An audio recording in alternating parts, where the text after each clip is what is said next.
Assalamualaikum warahmatullahi wabarakatuh. Perkenalkan, nama saya Revalina Maira dengan NIM 2024143600, kelas 1Q, Fakultas Keguruan dan Ilmu Pendidikan, Prodi PGSD.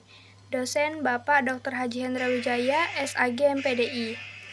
Di sini saya akan menjelaskan mengenai rencana pembangunan jangka panjang 20 tahun. Pembangunan jangka panjang atau PJP adalah rencana strategi yang dirancang untuk memajukan suatu negara atau wilayah dalam periode panjang atau 20 tahun ke depan. Fokus utamanya adalah menciptakan kemajuan di berbagai sektor, termasuk ekonomi, sosial, infrastruktur, dan lingkungan. Visi dan misi pembangunan. Visi yaitu menjadi negara yang maju, sejahtera, dan berdaya saing tinggi dengan memanfaatkan sumber daya secara berkelanjutan. Misi meningkatkan kualitas hidup rakyat, memperkuat daya saing ekonomi global, mencapai pembangunan yang inklusif dan berkelanjutan. Adapun sektor-sektor utama dalam pembangunan. 1. Pendidikan. Akses dan kualitas pendidikan yang lebih merata di seluruh wilayah. Pengembangan sumber daya manusia untuk mempengaruhi kebutuhan tenaga kerja di masa depan. Kesehatan. Meningkatkan sistem layanan kesehatan yang terjangkau bagi seluruh lapisan masyarakat. Fokus pada kesehatan preventif dan perawatan penyakit kronis. 3. Infrastruktur. Membangun infrastruktur yang mendukung mobilitas dan konektivitas antar daerah. Fokus pada energi terbarukan dan teknologi cerdas.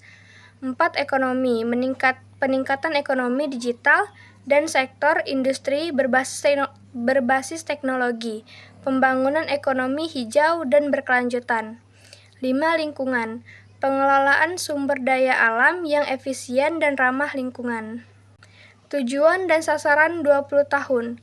Tujuan meningkatkan kesejahteraan sosial dan ekonomi masyarakat, menciptakan kesempatan yang setara dalam akses pendidikan, kesehatan, dan pekerjaan, mempercepat transformasi ekonomi menuju ekonomi berkelanjutan. Sasaran mengurangi tingkat kemiskinan secara signifikan, meningkatkan angka harapan hidup dan kualitas hidup, mencapai pertumbuhan ekonomi yang inklusif dengan mengurangi ketimbangan antar daerah. Strategi pencapaian pembangunan. 1.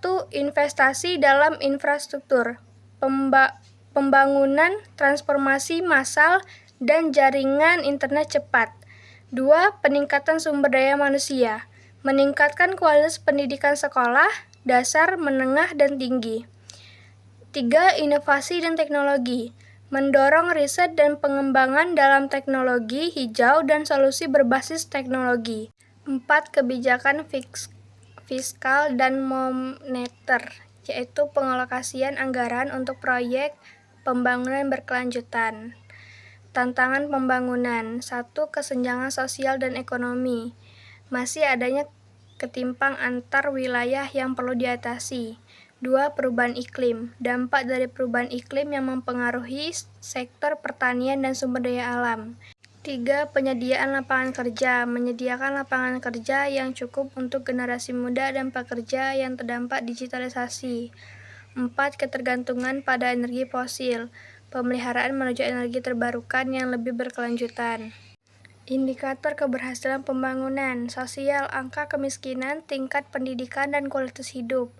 Ekonomi, pertumbuhan PDB per kapita, penciptaan lapangan kerja dan daya saing global. Lingkungan, pengelolaan limbah, kualitas udara dan air, serta keberlanjutan ekosistem. Kebijakan pendukung.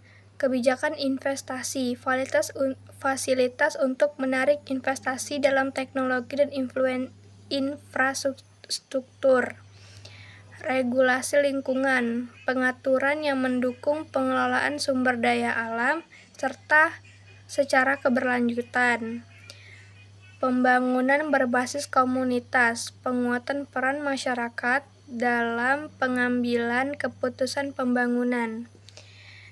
Sekian dari saya, terima kasih. Assalamualaikum warahmatullahi wabarakatuh.